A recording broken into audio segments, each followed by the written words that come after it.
Welcome to today's workshop. It is September, and our topic today is on 6 signs that you're dealing with a cluster B personality and how to proceed.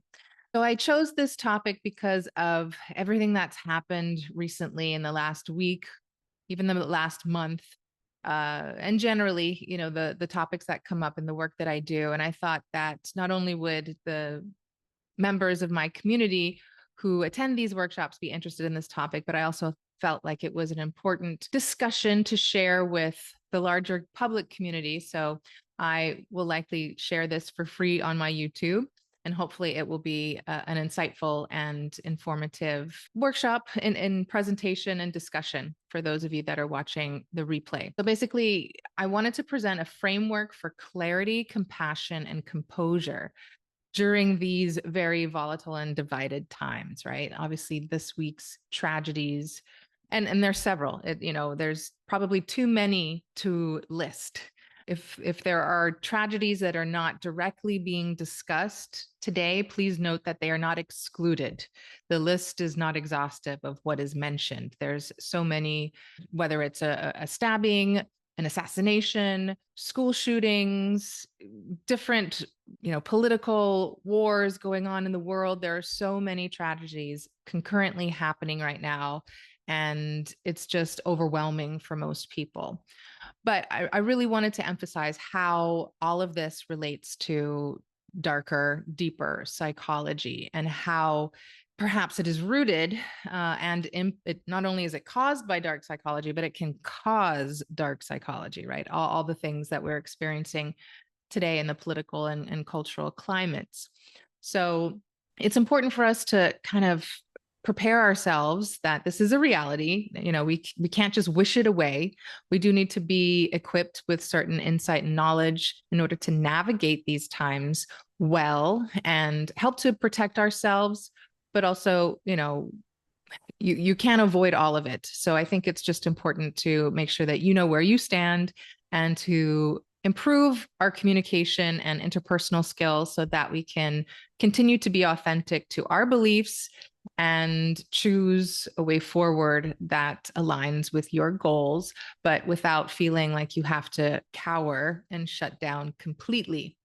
This political hostility often mirrors personality dynamics, and that's definitely something that I have seen today. And cluster B personalities in general, those are some of the darkest personalities that are out there. Some of the pathologies that stand out are like antisocial personality disorder, borderline personality disorder, narcissistic personality disorder. All this matters. This discussion matters because these hostilities are, some people think this is just the beginning, right? So it's been here for a while, but it seems to be at a climactic point right now. And maybe there are some things that we can do on a personal level that can help to diffuse the situation. And we can't necessarily impact the bigger picture, the macro level events. Not in isolation, but if we think about our part that we can play, we can try to diffuse it as much as possible. And also just understanding what's going on, how this is happening. That clarity, when you understand it, it can increase empathy that you have with people, but it just helps you have a better grounded energy to get through it, right? Like when you don't understand what's happening, it can be a lot more overwhelming. So understanding what's happening, being better equipped to navigate it, avoid things that are avoidable is really important. So I do also want to give you a little bit of a way forward for how to, like, what to do about it, how to circumvent that. Here's the first sign that I wanted to talk about, the identity fusion. It's kind of like, if you don't accept what I do, you don't accept me, right? So they can't separate the behavior from the person. They collapse into one. So if you're critiquing their behavior, their choices, their actions, they feel attacked on a personal level. And, this is a nuanced thing as well, because it's a lot of it is how you do it, because you could subjectively view that as an attack on the person, right? If that's who it's not just how they define themselves, but if that's how they are the majority of the time, it is who they are. right? It is who they are, who we're judging, if you're judging someone, right? I don't think it's as simple as, well, it's just the behavior I'm talking about. I'm not actually judging you, because I think sometimes we do judge the person. That doesn't mean we see them as irredeemable or that it's a fixed thing. It's more just, this is how I feel about this lifestyle, these choices, this behavior, and I judge it, I condemn it, but I don't have contempt for you. I'm not attacking you. I'm not persecuting you. I'm just critiquing the behavior and that what that personifies, basically, right? This is a delicate nuance. I think this is the hardest one to agree on if you're on opposite sides, right?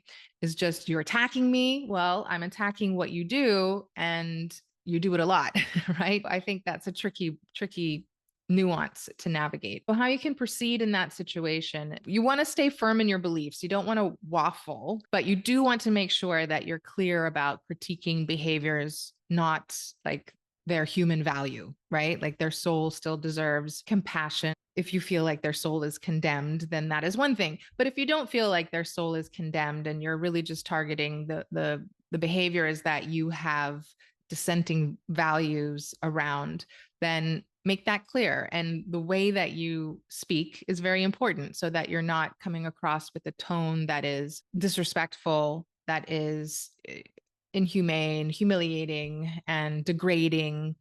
That's like what bullies do, right? That's what abusive, toxic people do, is they insult and they mock and they belittle people. So if you're not speaking in that way, and you're speaking respectfully, and you're leaving room for a person's response, and you're curious about their perspective, that is an appropriate exchange. But you can't always control how they respond to that. And I think that's obviously where, where this comes in, is, are you speaking to someone who is unwilling, incapable? That line is a fine one, of taking it, the way that it's intended. Are they capable of hearing it in the way that you're intending it? Sometimes they are not. Sometimes a person is not willing / capable of wanting to know what your intent is. They just are volatile, and they react extremely to any opinion of yours that is dissenting from theirs. In this particular sign, you'll see that they very strongly and vehemently attach their opinions to their identity, their choices to their identity. So they feel like you are condemning them into oblivion, right? Not just isolating their behaviors. Okay, so emotional volatility, kind of alluded to already, but basically it's that disproportionate reaction to minor disagreement. They see disagreement as an attack, so they get angry, they get defensive, they escalate very quickly. Obviously, I talk a lot about emotional regulation. They lack those skills to emotionally regulate when they're triggered. You can't always predict what is going to trigger someone. I mean, obviously, we know sometimes when we're saying something that's controversial, and we try to package it in careful wording and tone, but sometimes it's not, you can't anticipate that you're going to trigger someone most of the time. And so sometimes you'll see people respond in that reactive way, not a thoughtful way, where they're able to maintain composure, regulate their emotions, and have control over how they respond to you. So when they're in that fight or flight or freeze or fawn mode, but in particular with anger and hostility, it's going to be fight or flight, right? When you trigger that response in someone, it has very little to do with you, and it has to do with the origin of that trigger, right? How that came about, where they started to feel unsafe and unheard and in danger, in that, whatever that relates to for them. And yeah, so it's going to seem disproportionate and irrational to you, because it doesn't make sense that they were that upset by what you said, right? So that kind of emotional volatility is a clear sign that there's something else going on here. So stay composed. That's really important, to stay composed. Don't mirror their volatility. It's kind of like I compare a lot of things to parenting now, like when your child is tantruming, you don't, tantrum back, right? Like you're able to stay composed and stay calm and understand it's not personal. They're just incapable of regulating their own emotions. Someone in this state is very childlike. If you could imagine them being in an irrational tantrum because they just cannot regulate themselves and they don't feel safe. Before you can correct, before you can solve any problems, you do have to help them regulate or take yourself out of the situation, obviously, and let them be responsible for their own regulation. But if you can't connect with them, if you can't help them soothe their dysregulation, then there's no point going forward in any kind of discussion, right? So disengage. If you can't diffuse, disengage. Sometimes it takes a little time to figure that out, right? Like you might make an effort to diffuse the situation by de-escalating it, right? Like if you can't de-escalate it, then it might take a while to figure out that you can't. And then it's obviously, if it's not de-escalated, it might be getting worse. And so then extricating yourself from that is tricky, but definitely don't double down on that. Be humble enough to walk away. Don't feel like you need the win. Don't pour salt on the wound. Find a way to get away or bow out, walk away, end it. Even if you have to, kind of bite your tongue and say a few things to appease the situation, it can be safer just to do that than to push a little further, right? Any other questions or any questions or comments about that? I know we've talked a lot about emotional regulation, so I'm sure you are up to speed on how that plays out. We'll have a lot more room for some discussion at the end. I have some questions for you. So I'd love to hear your experiences about any of these signs later. Sign number 3, victimhood framing. So kind of like the cliche, you're oppressing me, you're silencing me, you're erasing me, right? So everything turns into I'm the victim and you're the tyrant, you're the fascist, and you're trying to eradicate me. No matter how calm, no matter how kind, no matter how respectful you are, everything is a persecution to them. They flail with this victimhood persona because it's their way of defending themselves, right? So when this happens, it's just really important to stick to the facts. And it's difficult because logic does not compute when someone is in an emotional state.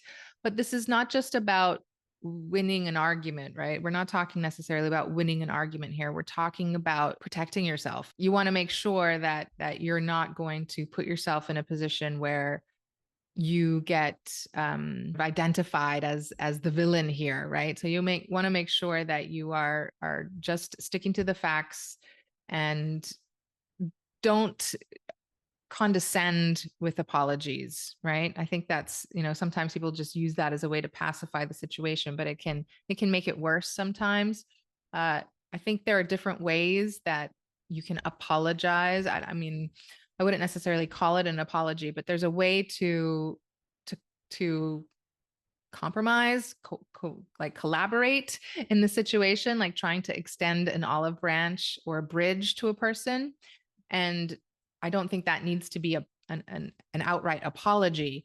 But if you're able to find a common ground and point out any positives or empathize with anything that they're saying, that's an important piece here, right? I think that's more important than quote unquote apologizing. And I think sometimes people just default to that because they think that's what they want to hear. But especially if it's not genuine, it can come across as really false and condescending. So yeah, finding something that you can connect on. And if you're in a grounded, regulated state, that's going to be a lot easier for you to do than for them. So you have to be the bigger person because they're in a childlike state, right?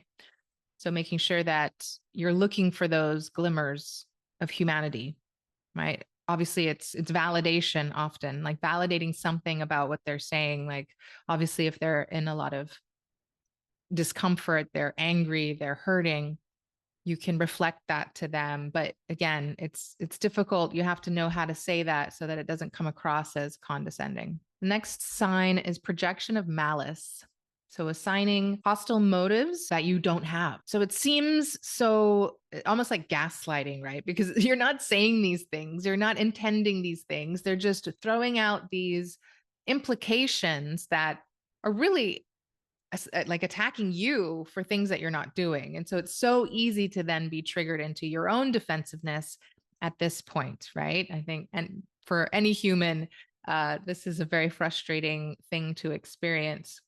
So being called a bigot, being called a fascist, being called a racist, a sexist, a whateverist, it's hurtful. It's hurtful to be seen that way. And it's so easy to just spiral into that reactive defensiveness as well. So instead, don't over explain, don't defend endlessly, get back to that place of logic, clarity, and repeat the facts calmly, trying to restate them. So sometimes I would just say that it doesn't end very neatly, and trying to end these situations with a neat bow is not always realistic, right? Sometimes it's just getting out of the situation by whatever healthy, safe, sane means necessary, right? Like I'm not talking about doing anything drastic to do it, unless, of course, your life is in danger.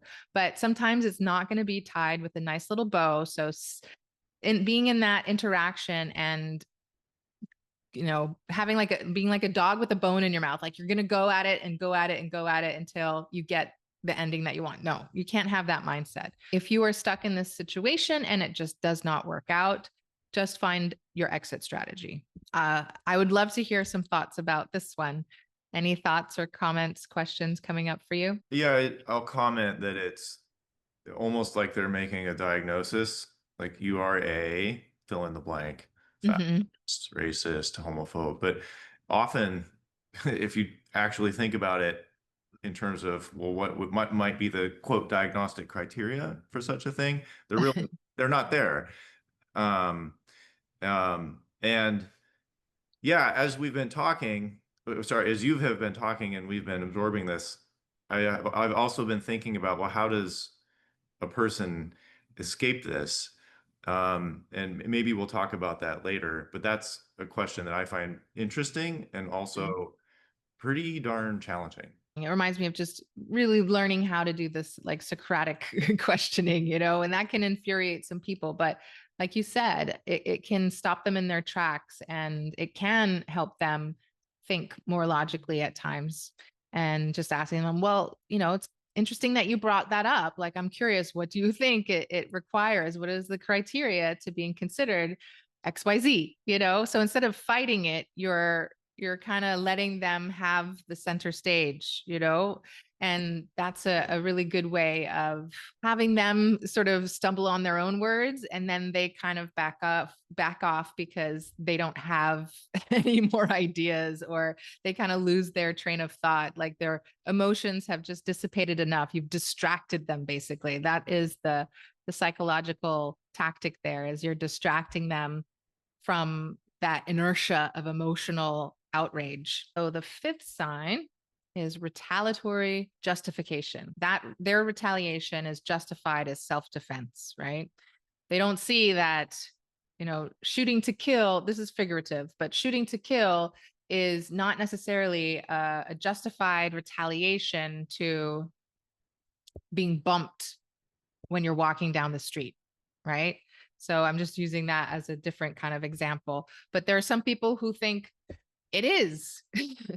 And they don't understand, like they don't see, like they don't agree with the logic that that is not equal and justified force.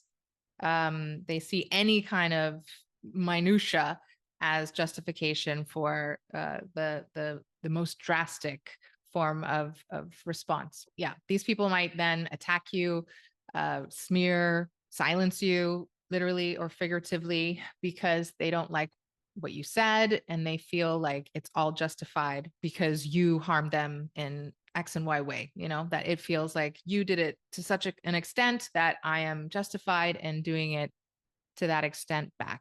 But they don't see the inequity there. So it's really important in these situations. Again, protect your boundaries, protect your reputation, document, and refuse to tit for tat. I think it's different. It depends on what you mean by that, right? Like what I mean by that is don't engage really, just don't engage in like a back and forth, like petty argument. But especially of late, I've kind of clarified some of my views. I don't know if any of you have studied game theory in particular, but there's a role to play in copycat behavior, right? Like if you're treated with respect, you treat them with respect back. If you are treated with animosity, don't be nice to them, after the second time. You might want to be nice to them once, but don't be nice to them twice. If they keep giving you animosity, you have to kind of mirror their behavior. So that's some of game theory, especially with Christians. We want to turn the cheek, we want to be kind, we want to overextend ourselves, but there comes a point where it's not wise, it's not helpful, and you're only doing yourself a disservice by overextending yourself. You're enabling the behavior, and you're people pleasing. You're not expressing healthy, assertive boundaries, and you're shying away from that conflict. You're not sort of stooping to their level. I think that's really the definition here is do not stoop to their level, stay above board, and do what you feel is best, and do your due diligence, right? But don't just stoop to their level and fall into that tit for tat. Okay, so the last sign for this, and we'll get into some discussion, is the rigid absolutism. And so I think this is the one that probably is the most confusing, because they're going to argue that you're being rigid and absolutist, right? With your values. You're not being compassionate enough. You're being too judgmental. You're too morally superior, blah, blah, blah, blah, blah, right? So this is going to be the part where it could just get really chaotic, where you're just pointing fingers at each other, right? But they're going to be, you're with me or you're against me. There's no tolerance for nuance. And they just fall into the extremes here in this dialogue. There's black and white thinking, binary thinking. Oh, like if you're over time vetting someone and their character, and that's like the one-off thing that you see. You don't need to write someone off immediately because you have some kind of disagreement. You don't have to align with someone 100% in order to listen to them. But so I say, if we don't align 80%, then we're not going to really stay connected. There may be a few things that you say that I like, but I don't feel like I can kind of take for granted that we're on the same side, or we share opinions or values or whatever. Like I think 80% is kind of like the majority benchmark for me. But I do believe, and this may sound contradictory, I do believe that if someone is corrupt, that you can't trust what they say. The tainted fruit from a corrupt tree, I don't feel you can trust. And people ask me that all the time as well about Sadia. Like, well, she says like a couple of good things, like there's this and that and da-da-da. I'm like, to me, it doesn't matter. It doesn't matter that it's like a few good things that she says. First of all, in her case, like I think she is a complete fraud in the way that she presents her beliefs. I think she just rehearses, she scripts, and she acts things out in order to forward an agenda. So listening to a person based on your assumption that they're speaking in good faith and they're authentic, to me, that's challenge. So once you challenge someone's character at the root of who they are, even if they say good things, I don't trust it. That's just me, right? But that's my logic to it, is just you don't know the intentions there. You can't validate the message.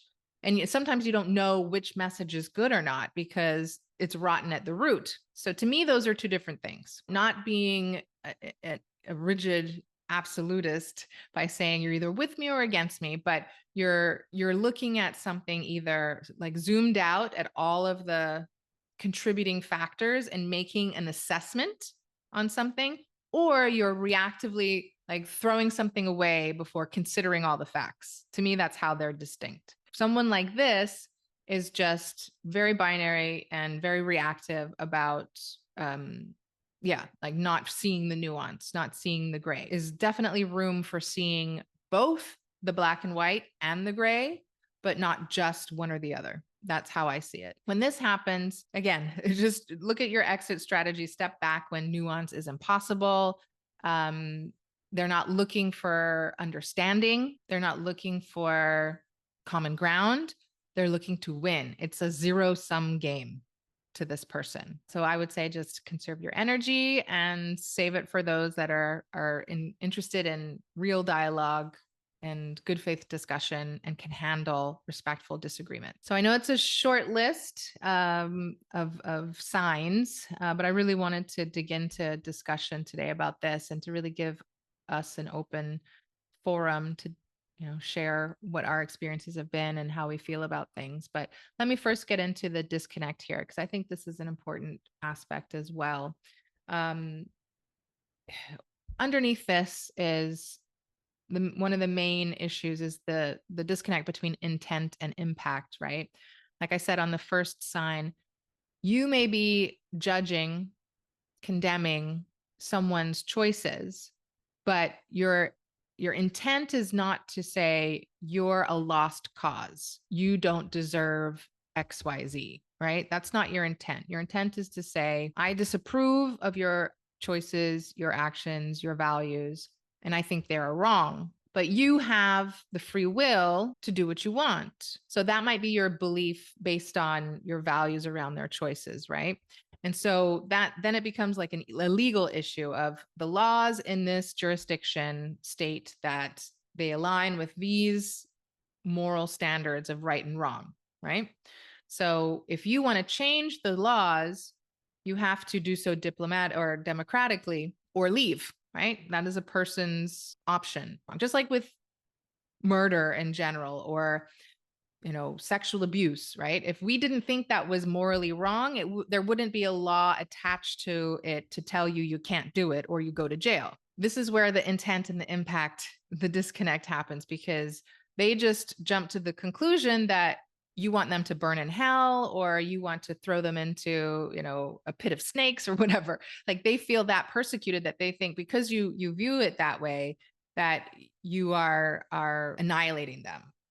Versus this is just the system of how it works. If I disapprove of your choices and you have a choice to either change your behavior or don't exist in this social system, right? That is functioning under these rules and norms.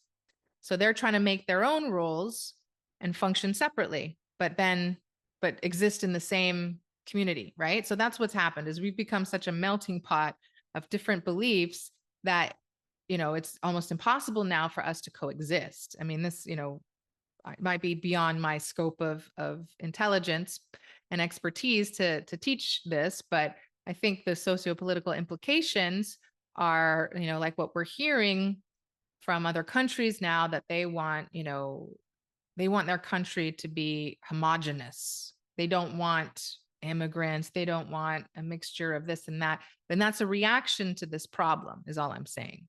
I'm not saying it's right or wrong necessarily, but just that it's a natural reaction to this chaos that has ensued and with the result of all this violence. Because I did write a dissertation on this, because I don't know if anybody's actually watched my TEDx talk, but I actually had a dissertation, my doctoral research teetered on the sociological aspect. Like I had a lot of checks and balances with my faculty being like, we got to bring this back to counseling because you're getting into like a lot of sociology here. Because I was looking at the socio-political and cultural impacts on communities that result in sexual trauma, right? So I actually, a lot of my research was on how this contributes to trauma in a community. And yeah, I think part of it is I referenced the Lord of the Flies in my TEDx talk.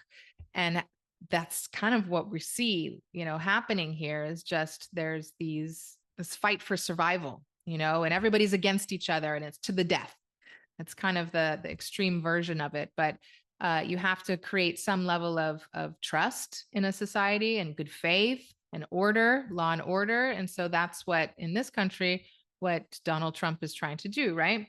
So if you disagree with all of those outlines, you have to kind of start your own society. You can't really just try to destroy this one from the inside and take over. And that's kind of the I think the feeling that is happening is that there's this feud happening that is destroying, the culture in that way. Intent. Obviously, intent is what the reason is that you're saying something or doing something. Most of us can improve on speaking precisely and making sure that our intent is communicated well. Whereas the impact is how the person receives it.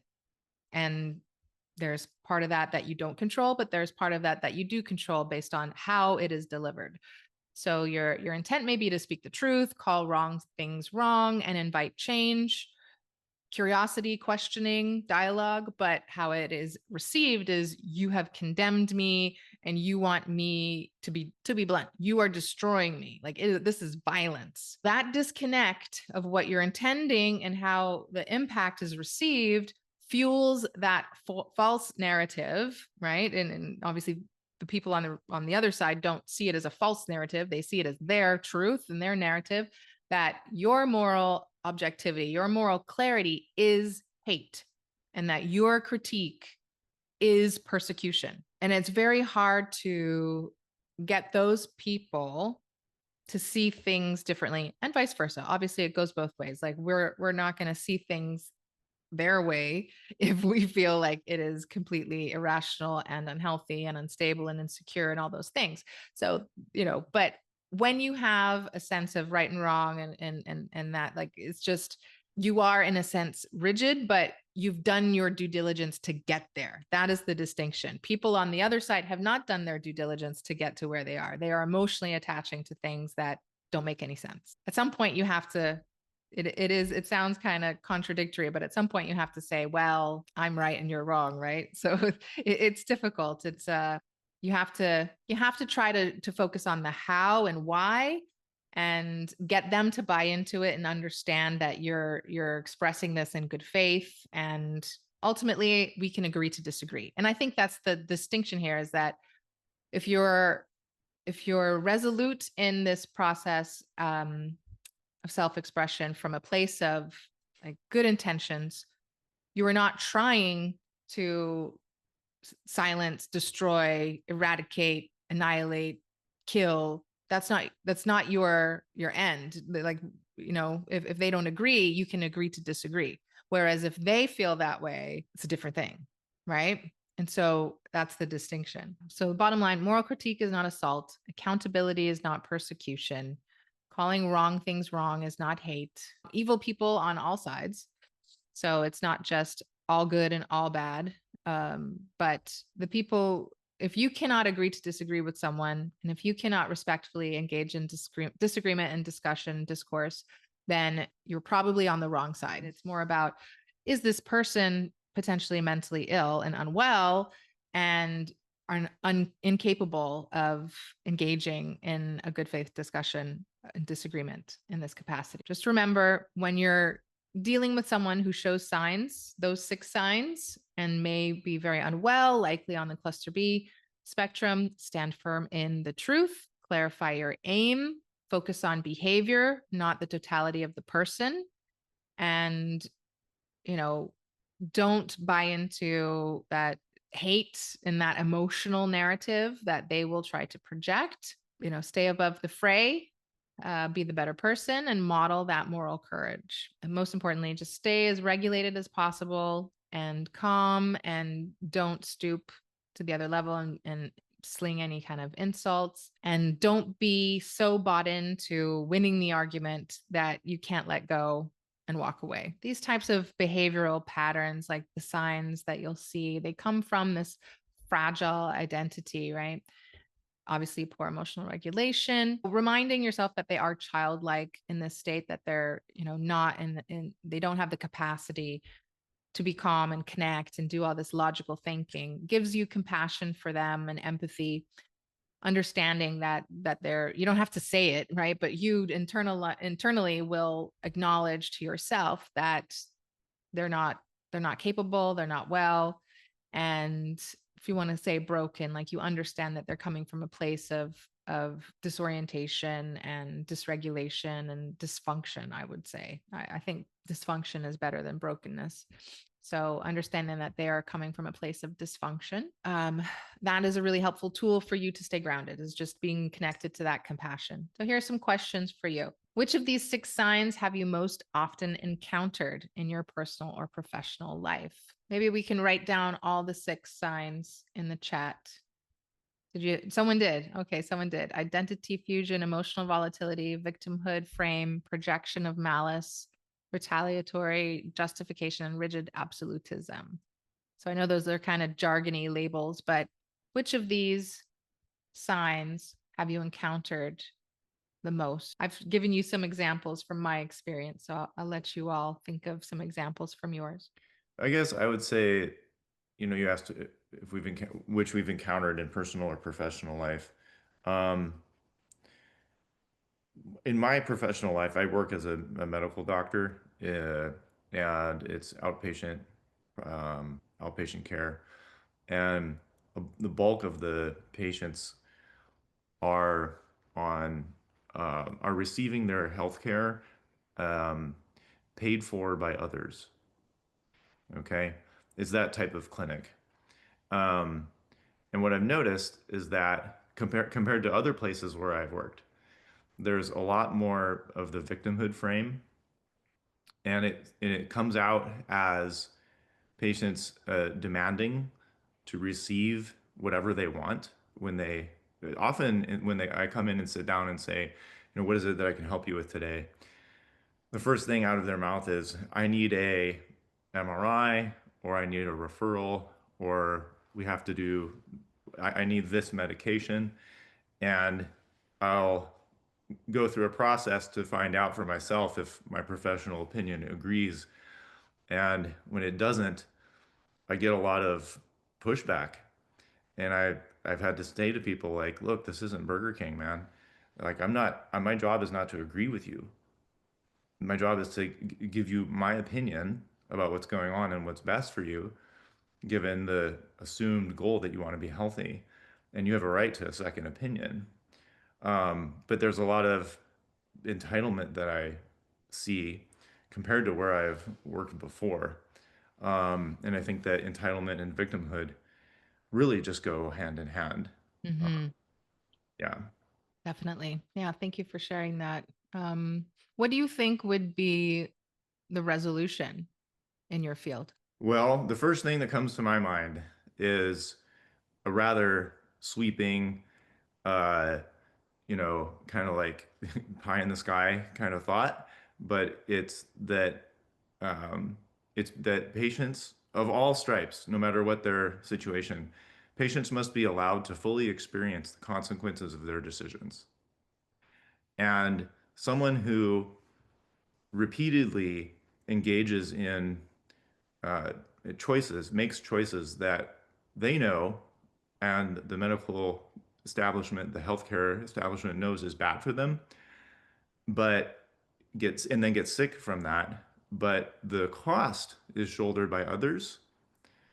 That's not to the patient's benefit, Right. and nor is it good for anybody.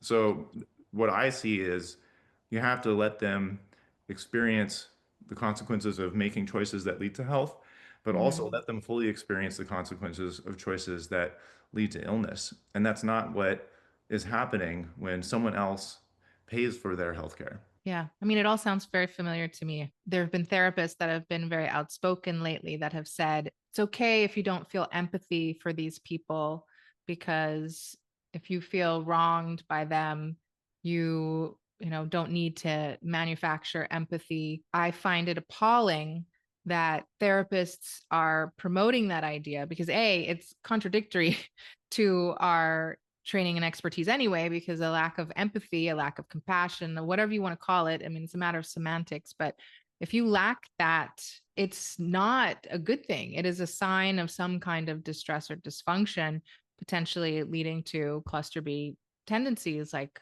narcissism, sociopathy, if you lack empathy for other people, especially in horrendous, tragic situations.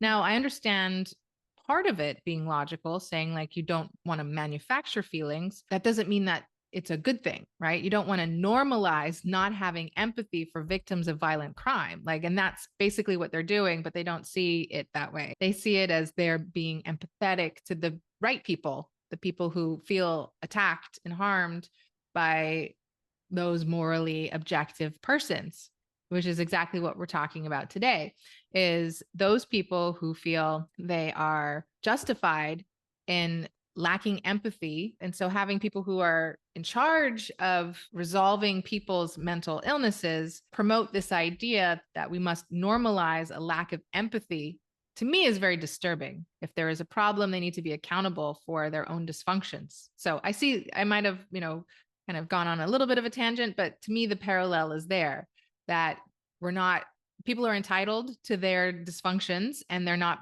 being accountable to resolving them. But I like the idea of just bringing entitlement into this discussion, because I think that's definitely, I think if there was a seventh sign like that, entitlement is definitely a very common factor, right? Where you expect to be privy to all these things, but you're not willing to do the same like work.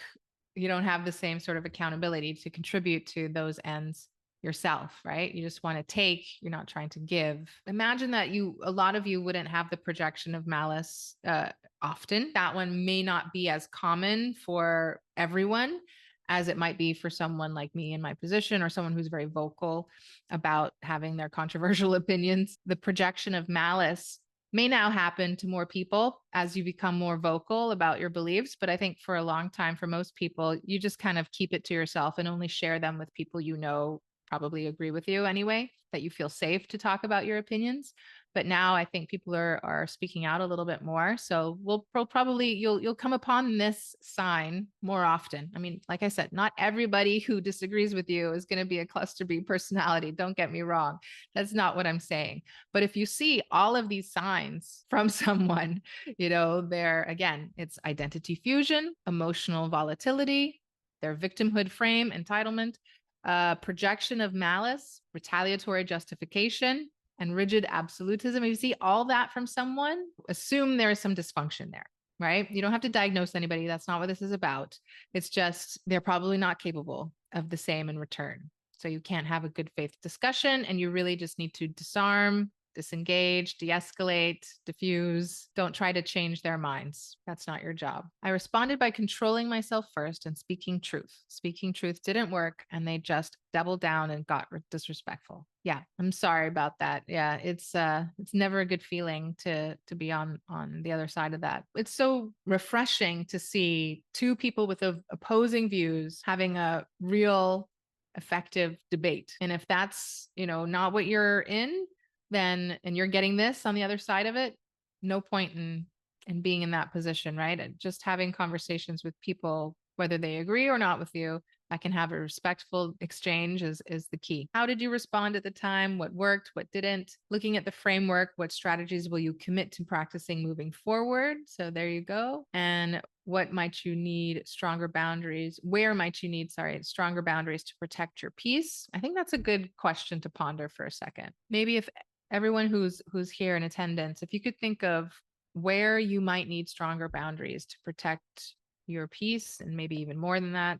I would even revise this to say stronger may be leading in the wrong way. I would say healthier, because I think sometimes we forget that having our own rigid boundaries is not strong. It's rigid. It's too strong if you want to look at it that way. But healthier boundaries sometimes require us to give a little, but to be less rigid. I would replace stronger with healthier boundaries. For some people, it may just be speaking up a little bit more, like being a little bit more transparent and sharing more of your own truth, not necessarily to put you in harm's way. For some people, you might be too avoidant and passive about your beliefs, when being more assertive could be the better avenue. And sometimes maybe not. Maybe it's just a situation for you to say, like, I'm just going to keep this to myself, and it's just better for me to avoid it altogether here. There's a case for that too. So context does matter. I have a healthier boundaries that I could incorporate when I have discussions or, sort of debates.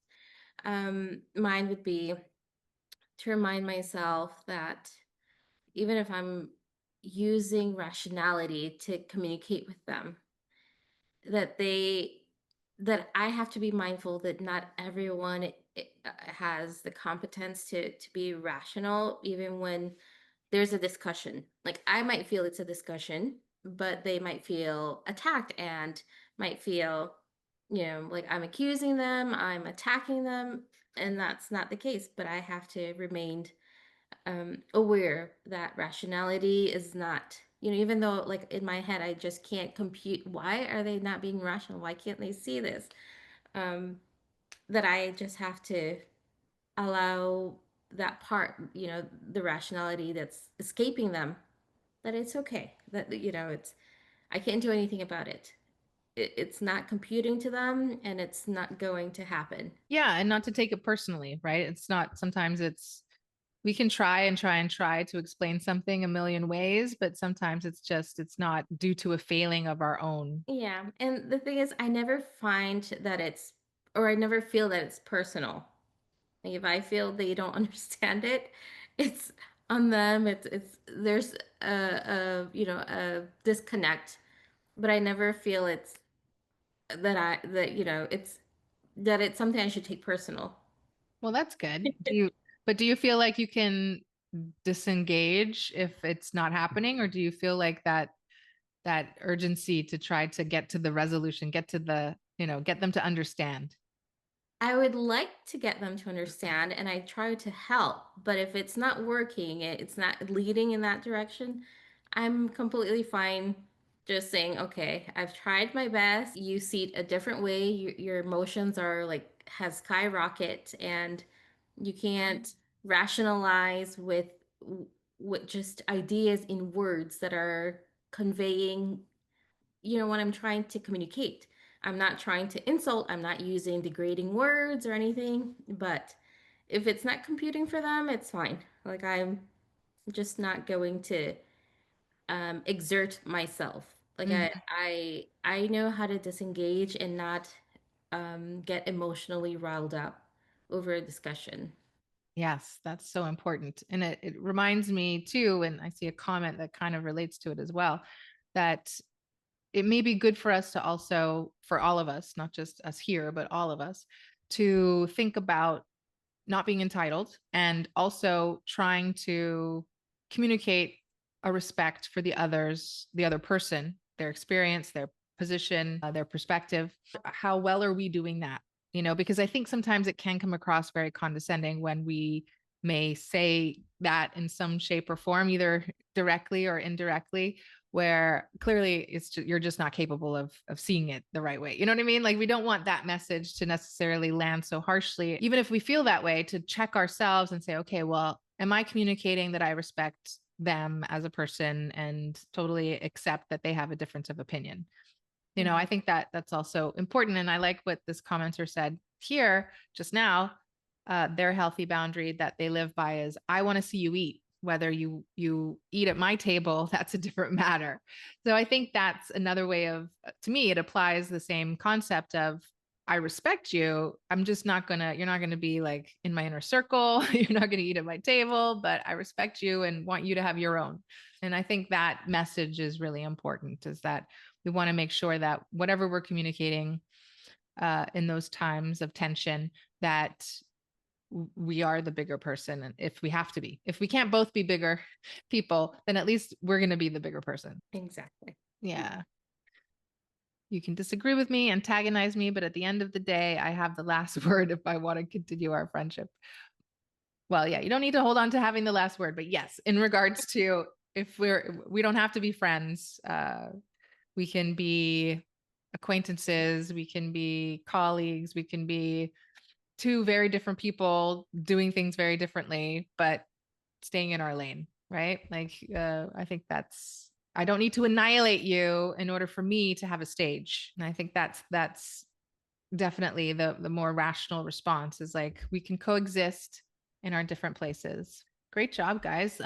This last one that I wanted to ask this question, what does standing firm with compassion, and maybe I've kind of spoken to it from my perspective, but from your perspective, what does standing firm with compassion look like in your daily life? This example may be very specific to me, but the where I most often encounter these signs, usually emotional volatility and a victimhood mindset, is in the context of work when I'm dealing with students. When I give a student a bad grade, for example, and they come to me in an emotional state and they say, "Oh, I need this. I need to pass this class to graduate on time. I'm going to lose my scholarship. I'll get kicked off the team, so on and so forth. I've got to pass this class."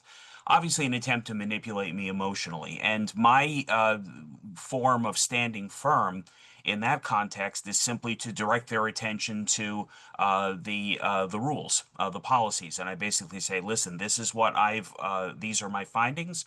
This is what the policy says has to happen in that event, and that's the way it has to be." It's not personal. The rules are rules. They have to apply to everybody. I can't make exceptions, special cases. That's just the way it has to be for everyone. Otherwise, it's not fair. So that's where that's most frequently relevant to me. Following up with that though, Jay, thank you for sharing that. Is there ever a time, and if so, how do you make exceptions? Well, in a school setting, they make allowances for exceptions. Like if someone has a medical emergency and they have to take time away from the class, I do have some flexibility there. I mean, the rules are written to be flexible to some degree. But what I most often find is these cases often come up in situations where the student simply has a sense of entitlement. They think that they're entitled to infinite second chances, and they get themselves into trouble because of their own poor choices, not because of any circumstances that would warrant making a special exception. Mm-hmm. So I just explain all that to them, and I basically say, "Listen, there are certain special cases. Yours is not one of them.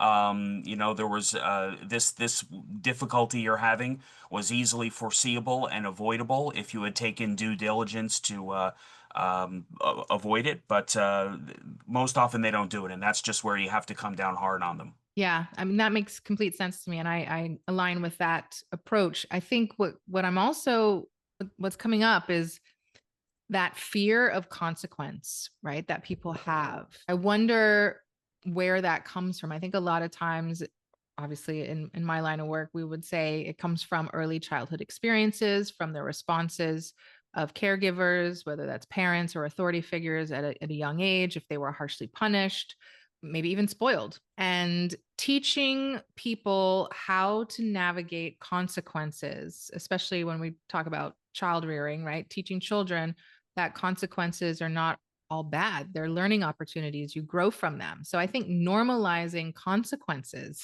is a very important factor that is missing often, especially, in this Amazon generation where you can return things like months later. Yes, and yes, and in the case of these students, I think it's usually that they're spoiled. They've been allowed to get away with behaviors, or the other teachers have given them an easy break, and they think that that's something that should just continue, and that they Right. should go into a class with the expectation that they'll be given more lenient treatment. But what I Right. always try to explain to them is, especially in my field, computer science, it's a much more pragmatic field where what you have to produce on time, and you have to produce something that works. And if you fail to do that, it doesn't matter how hard you worked on it or how much you want it to work or whatever. And I say, listen, the expectations when you get into the field are going to be different, and it's time to get used to that now, because this is a much safer place to make those mistakes and learn those lessons. Yep. Whereas if you wait until you're in the field, that might you might get fired, you might cause damage. So yes, I believe in enforcing those consequences and conveying those And lessons. we need to have more people that are have a firm hand, but a firm and loving hand, and are able to even sometimes stand with the person through those consequences and help support and navigate them through it rather than harshly judge them. Sometimes these bad things happen, and it's the people who skirt the circumstances that are punished the most because they don't grow, they don't learn. And obviously sometimes those consequences have dire impacts and outcomes.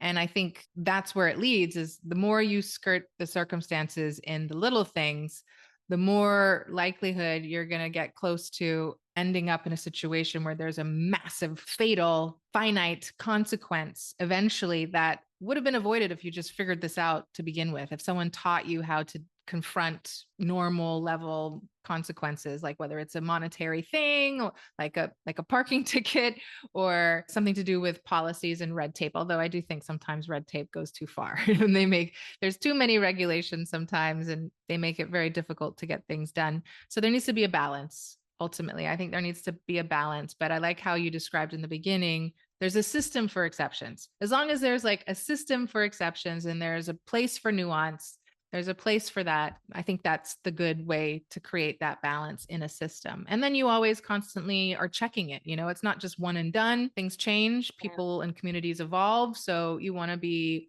responsive to any of those evolutions that take place. And this is a really interesting discussion, but anybody else have any other thoughts they would like to contribute? Go for it. Well, this is to Jay. Like I, I don't have anything to contribute to it right now. Jay, I could not commend you enough with your response that you've just given, your approach, your way of delivering your method and explaining it. I'm impressed by it. You know, you're communicating and explaining things to adults who should have learned this quite early on as kids. And I've worked with kids for some years, and I've taught them this method of, you know, there's consequences. You need accountability. You're young, but you're not incompetent. You're intelligent, even as kids. And to see that Jay has to explain this to adults, it's quite ridiculous to think that they need an explanation to, you know, to hold accountability, to let them know, hey, I'm not going to allow you to, you know, go through life and think I'll do the same as the rest who have done injustice to you by allowing you to just feel like you can go through life not dealing with anything. So yeah, that's my message to you, Jay. Well, thank you for that. I appreciate that. And it's, in a way, I feel obligated to be that, to take that approach with the students because of the nature of the field that I'm in. You know, computers have become so important to everything that we do. And for people who are building technologies that other people rely on, especially technologies that might, you know, somebody's life might depend on, you have to pay attention to whether or not the work that you're doing is good work. Because if it's not, it could kill somebody. I always bring up case studies, failures of computer science in my classes.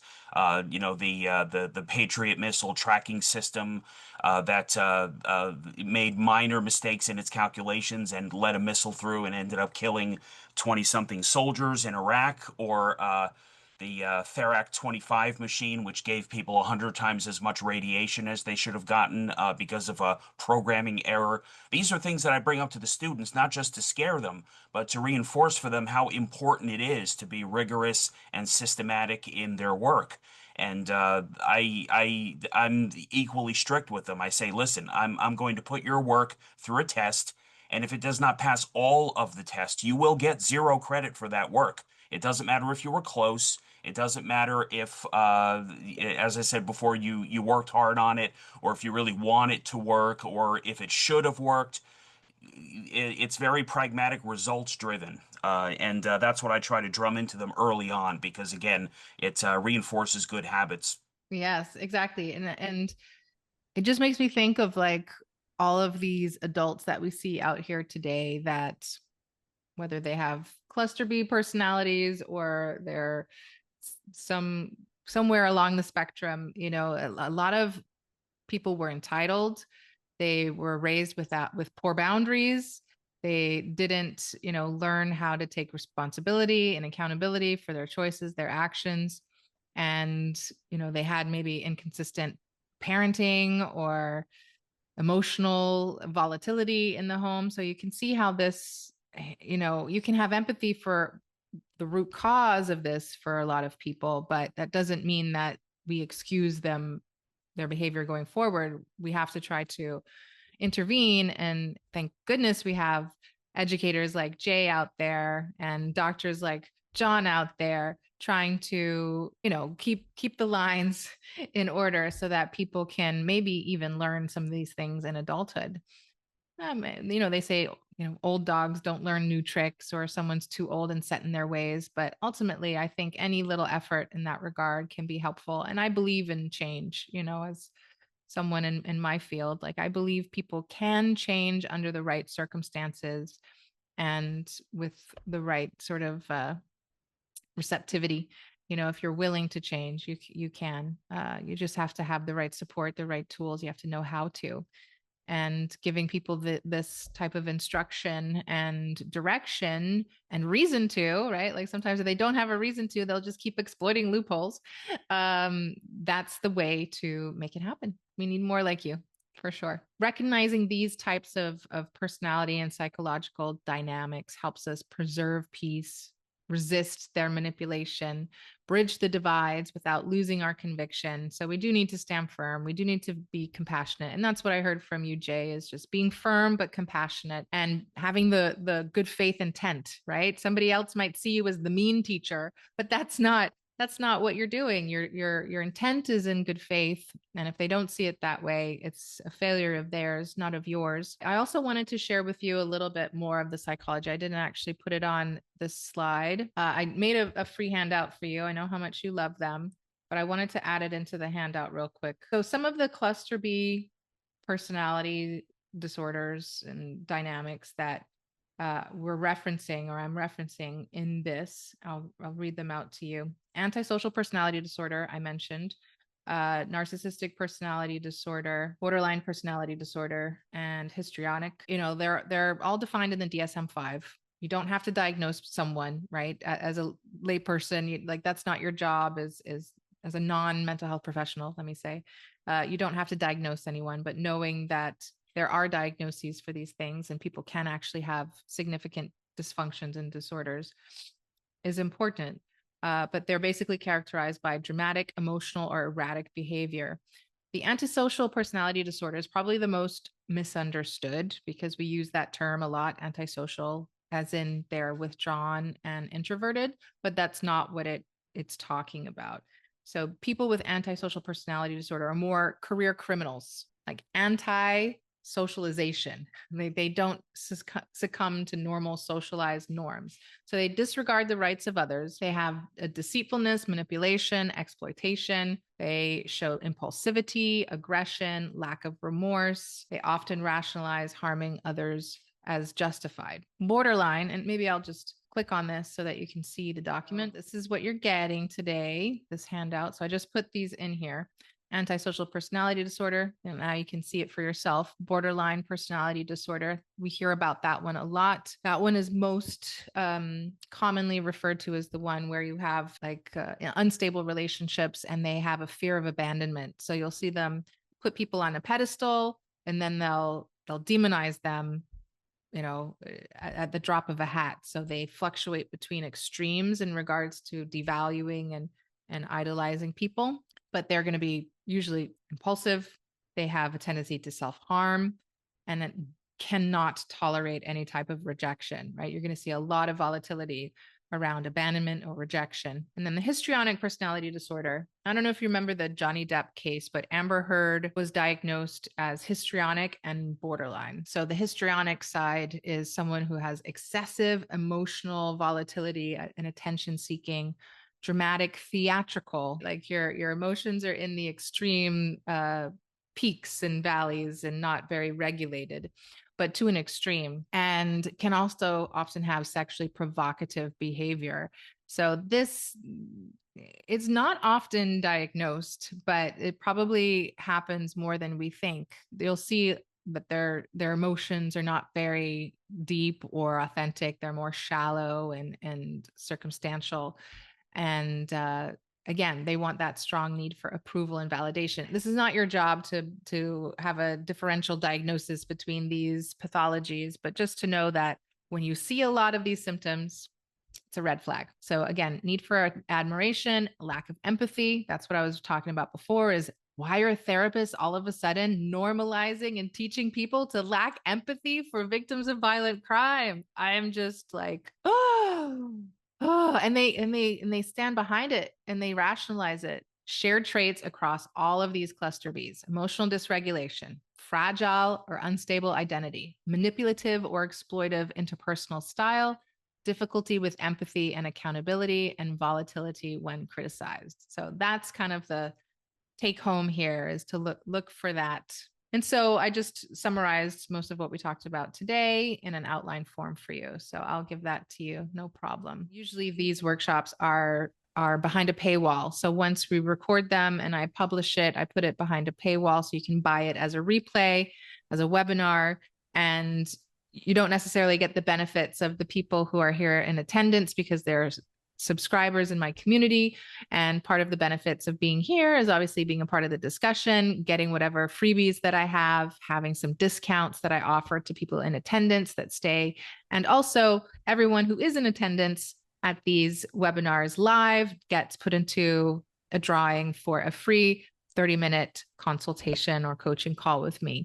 So lots of benefits of being here live. So if you do want to consider subscribing and become a paid member on YouTube, there's lots of ways to be involved. You just won't get the added benefit of, specifically on Instagram, there is an active community where I also do matching and we have the group chat. So I'm there as in a consultative capacity, as in micro group coaching, I call it. Lots of value in the subscription for anyone interested. 1, 2, 3, 4, 5. So you have a 1 in 5 chance. That's pretty good odds of winning a free 30-minute consultation. Yeah, that's valued at $200. And I'm happy to give those out every month. So I do this every month, every second Saturday of the month, barring some exceptional circumstance. And we run for 2.5 hours. And if it's a little bit less than that and we end early, that's okay too. But after we end these recordings, we talk amongst ourselves for a little bit. So to everyone out there watching this recording, thank you for watching. Reach out if you would like to touch base with me and get some coaching or consulting.